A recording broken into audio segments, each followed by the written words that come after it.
السلام علیکم۔ Natural science کے پلیٹ فارم پر آپ کو خوش آمدید۔ آج کا میرا موضوع پھانسی پر لٹکے ہوئے کتے پر ہے۔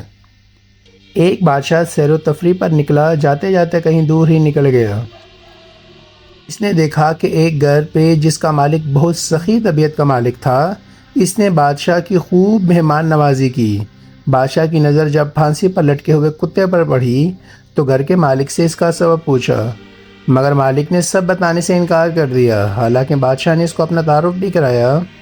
بادشاہ نے دوسرے دن قاصد کو بھیجا، پھر پھانسی پر لٹکے کتے کا سبب پوچھا، مگر وہ شخص پھر انکاری ہو گیا اور بادشاہ کو اس بات پہ بہت غصہ آیا۔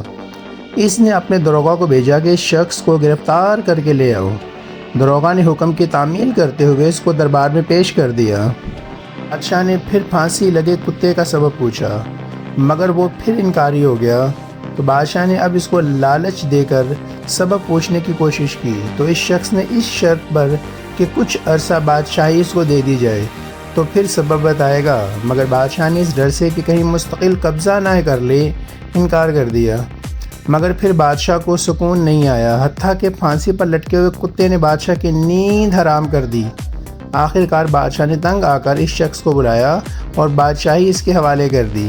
جب وہ شخص بادشاہی کے تخت پر بیٹھا تو اس نے سب سے پہلے یہ کام کیا کہ تمام وزراء کو جیل میں ڈال دیا۔ تمام بیوروکریٹس، سیاستدان، ججز اور اسٹیبلشمنٹ کو جیل میں بند کر دیا اور ساتھ والے تمام ملکوں سے لین دین بند کر دیا۔ اور اس کا نتیجہ یہ نکلا، جب اس کی مدت پوری ہونے والی تھی اور پرانے بادشاہ کو دوبارہ بادشاہی سونپی جانی تھی تو ملک میں امن و امان تھا اور خزانہ بھرا ہوا تھا۔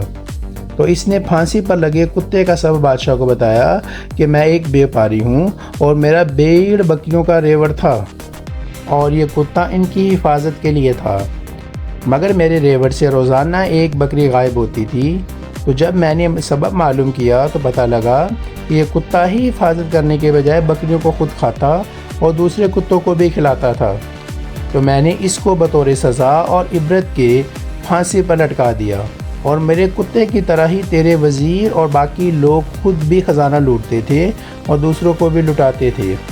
جب میں نے ان کو بطور سزا جیل میں بند کر دیا اور جب ان کو جیل میں بند کیا تو ملک کی خزانہ بھر گیا اور ملک خوشحال ہو گیا۔ ناظرین کرام، یہی حالت ہمارے ملک کی ہے۔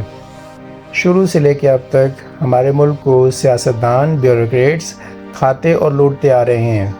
اس طرح کی مزید ویڈیوز دیکھنے کے لیے میرے چینل کو لائک، شیئر اور سبسکرائب کیجیے۔